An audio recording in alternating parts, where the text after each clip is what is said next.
Jusqu'à 9h, Good Morning Business. Pour réussir un projet entrepreneurial, une entreprise, il ne faut pas seulement avoir la bonne idée, les bons collaborateurs, il faut avoir le bon conseil, la bonne gouvernance, c'est très important. On va en parler avec Denis Thérien, le président de l'Institut français des administrateurs. Bonjour Denis Thérien. Bonjour. Bonjour. Vous être par ailleurs, il faut quand même le dire, l'heureux président Europe de Salesforce. On ne va pas évidemment parler aujourd'hui du rachat de Slack, à plus de 20 milliards de dollars, mais on va parler effectivement de votre rôle parce que c'est une passion, vous allez nous dire pourquoi d'ailleurs, pour la gouvernance des entreprises et en particulier celle des startups, de la French Tech, des licornes. D'ailleurs, vous allez remettre un rapport ce soir à Cédric O. Absolument. Donc depuis 20 ans, j'ai eu la chance, après mon passage à Amazon, d'investir dans tout un tas de startups et de les aider à grandir. Et je me suis aperçu qu'il y avait un grand sujet en France. Il y a énormément d'investissements qui sont faits dans les startups. Encore un record, cette année. Encore un record cette année. Et la France est devenue la deuxième place financière en Europe. En revanche, il y a un sujet pour passer de la start-up à la licorne. Il y a à peu près 100 licornes en Europe et seulement 15 en France. Et donc, qu'est-ce qui aide une start-up à passer de la start-up à la licorne? Alors, réponse? Il y a deux sujets. Le premier sujet, c'est un sujet de financement. Et là, effectivement, il y a eu des fonds records faits en France et des investissements très forts. En revanche, il y a un sujet sur lequel on parle un petit peu moins, c'est un sujet de gouvernance. Mais de qui on s'entoure au conseil pour être bien conseillé, voilà. Bien coaché, bien préparé? Alors là-dessus, l'Institut français des administrateurs, qui représente 4000 administrateurs en France, c'est la première association d'administrateurs, s'est pensée sur le sujet. Comment on a fait ça? On a fait ça de la manière dont on travaille à chaque fois sur nos groupes de travail. On a des groupes de travail par exemple sur le climat, l'ESG ou sur les ETI familiales. Là, on s'est focalisé sur les startups qui étaient passées en licorne. On a fait un groupe de travail d'une quinzaine d'administrateurs. On est allé interviewer tout un tas de personnes dans l'écosystème des startups.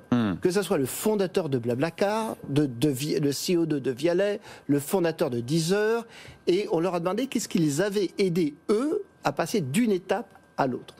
On est aussi allé voir des personnes qui sont dans l'écosystème des startups ou des licornes.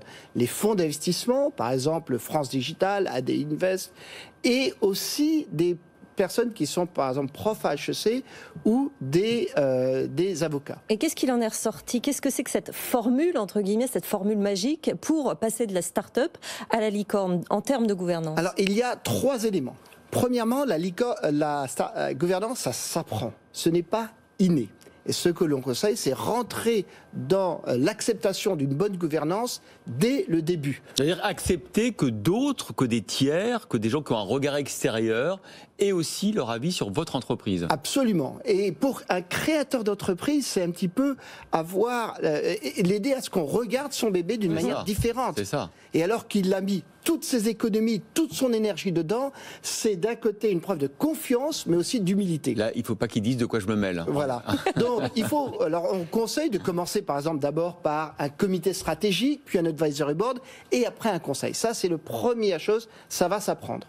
Deuxièmement, on a 7 recommandations très précises sur comment y arriver. Alors, par exemple, une de elles, par exemple, c'est le mentoring. Accepter le mentoring.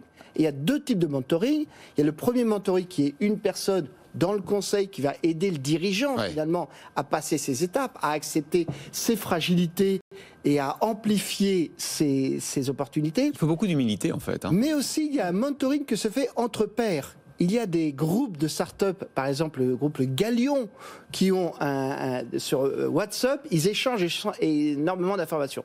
Donc ça, c'est double mentoring.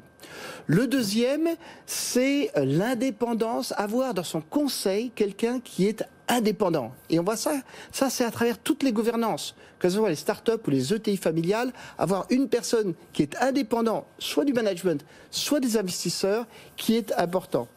Troisièmement, et c'est une des forces des startups américaines, c'est accepter la confiance et la transparence. Mais en France, on dit la confiance, ça se donne pas, ça se gagne. Ici, il faut que le dirigeant d'entreprise ait confiance dans les membres de son conseil. Tout ça est tout à fait passionnant, intéressant. Mais qu'est-ce que vous attendez du gouvernement ? En fait, c'est des conseils qui peuvent être appliquées directement par les patrons de start-up ou de PME et de TI, pourquoi pas.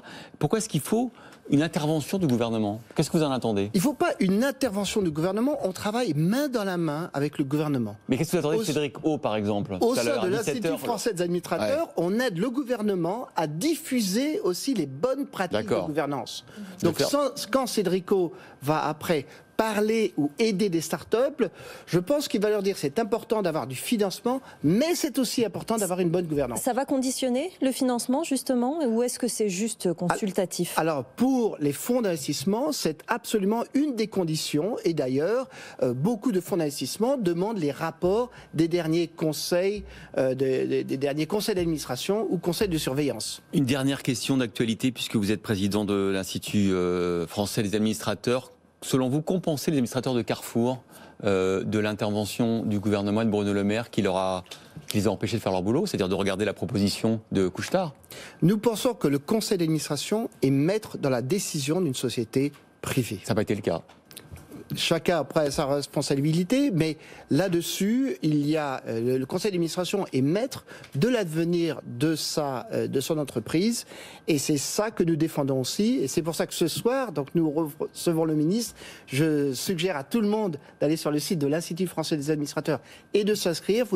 Nous vous accueillons et nous aurons un débat autour de ce sujet de la gouvernance des startups. Laissez les administrateurs faire leur travail. On passera le message à Bruno Le Maire qui sera à votre place à 8h10.